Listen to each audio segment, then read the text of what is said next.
ভাই, আমার মানা খুবই অসুস্থ, 20,000 টাকা দে না। তোর তো বড় ব্যবসা আছে, আমি কিছুদিন পরেই দিয়ে দিব। বন্ধু তুই তো জানিস কিছুদিন আগে ব্যবসায় লস খাইছি, হাতে টাকা পয়সা নাই, কিভাবে দিব বল? টাকা নাই রে, দিতে পারবো না।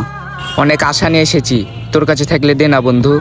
জানিস তো বন্ধু, কিছুদিন আগে আমার চাকরিটা চলে গেছে, আমার হাতে এখন টাকা পয়সা নাই রে। বন্ধু, তোর কাছে থাকলে দে না। তুই তো জানিসই বন্ধু আমি বেকার, আমি কোথায় পাবো টাকা? মেহেদিকে আর কি বলবো, ওই কিছুদিন আগে অ্যাক্সিডেন্ট করে ওর হাতের পিছনে অনেক টাকাই খরচ হয়ে গেল।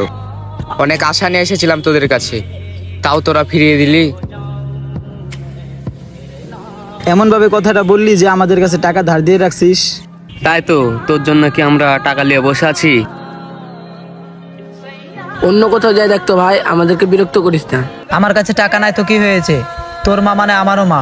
এই ফোনটা বেচলে তুই 20,000-এর উপরে টাকা পাবি। ধর ফোনটা বেচে দে। সরি রে বন্ধু, তোরে আমরা ভুল বুঝছি। আচ্ছা নে, আমার ফোনটাও নে, এই ফোনটাও বিক্রি করে দে। মায়ের অপারেশন বলে কথা, ফোন গেলে কোনো কিছু যায় আসে না।